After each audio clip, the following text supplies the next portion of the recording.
Hello and welcome back to RAMD. I'm your host, Tayo, and yes, I have a name now. Today we'll be continuing our history lesson of the Ape Escape series, and we'll be moving on to Ape Escape 2. Wait! No, not Ape Escape 2. I almost forgot. I had to specifically import a game straight out of Japan just for these videos. Ladies and gentlemen, it's time to play Pipo Saru 2001. Pipo Saru 2001 came out in the year... I'll take a wild guess.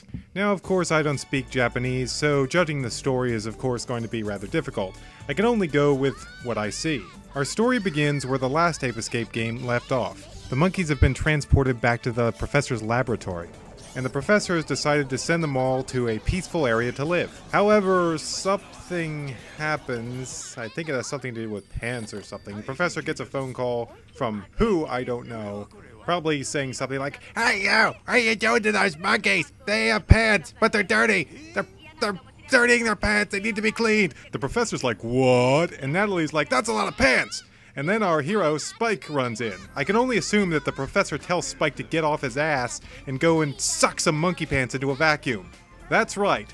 Now we get to the concept of the game. Your main goal in every level is to suck pants off apes. Let me repeat that. Your main goal in every level is to suck pants off apes. What were they smoking? How do you go from capturing trouble-causing monkeys to sucking their pants off?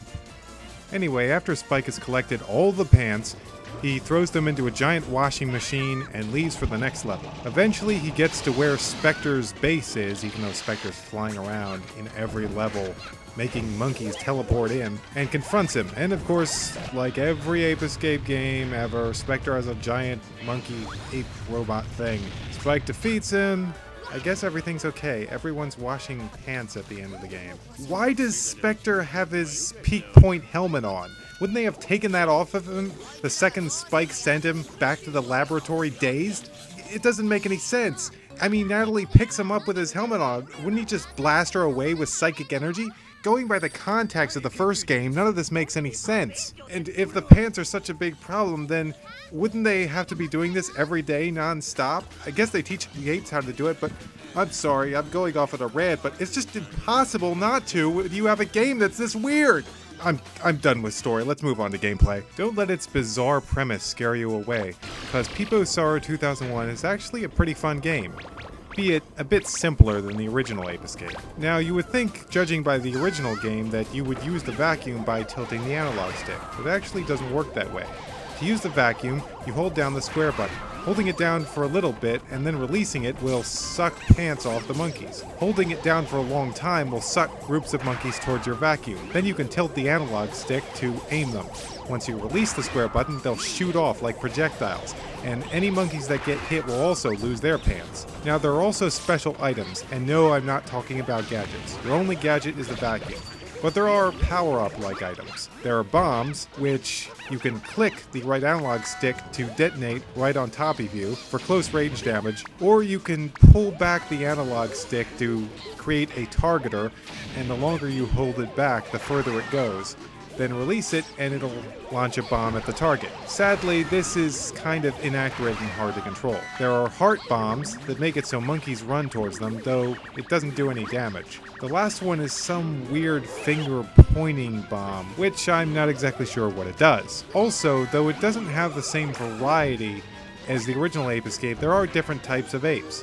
There are the regular apes that just run away from you and behave normally. There are the skater apes that are incredibly fast and it's really hard to get to their pants, and I never thought I'd say that. There are the swimmer monkeys that can swim around underwater. The cactus monkeys that turn into cacti to protect themselves. The coffin monkeys that can not only whack you with their coffins, but can also go into their coffins if they have pants to protect. And the only way to get them out of those coffins is to hit them with monkeys or bombs. And the last type of monkey is the most annoying, an armored monkey that roams around in a strange tank-like vehicle. You know they have pants if they have a pants flag up, which is kind of convenient. I'm glad they have pants flags.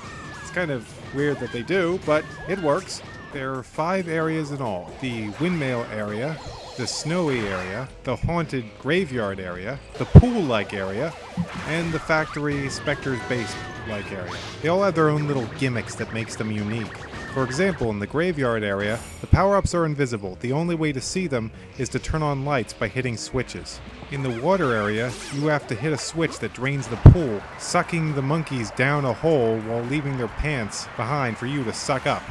Okay, that sounded so wrong. In the desert area, there's a cyclone that picks you up and launches you into the air, so that you slowly fall towards the ground. So it makes it kind of difficult to get to the pants when you're constantly getting sucked up and shot into the air. I always wonder what those monkeys felt like. At the beginning of each level, Natalie and the professor give you some hints and tips. Of course, since I don't understand Japanese, they might as well be saying blah blah blah blah blah. And that's a shame too, because I could have really used their help.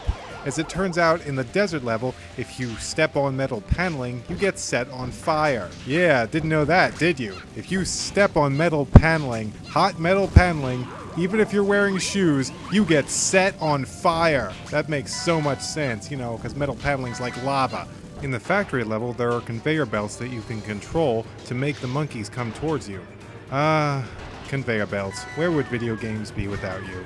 And now to talk about the bosses. The boss fights in this game are a real disappointment. I really thought they were going to be good.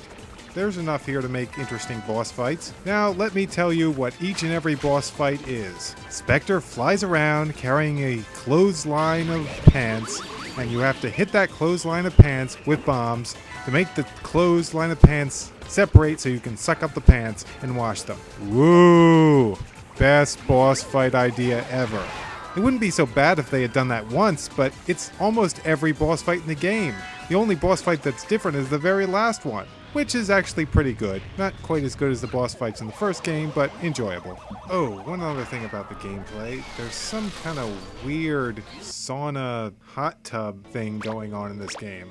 After you complete an area, they show you this one place where you make monkeys pop up by pressing certain buttons. And you see what they say. Not that I can make out what they say, of course. But it's a really weird feature. I don't know what to make of it. Maybe they say funny jokes, but I guess I'll never know. If you're watching this video and you know Japanese, let me know, so maybe you can fill me in. I honestly don't know what to say about the music. I mean, it's very Ape Escape-y. Oh, just listen to it.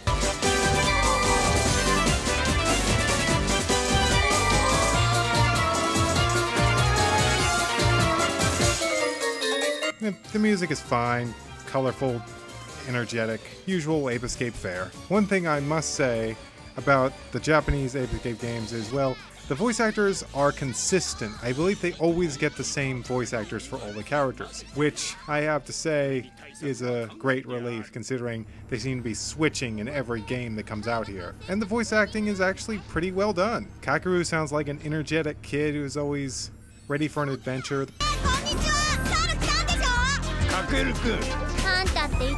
Professor sounds like an elderly, wise guy.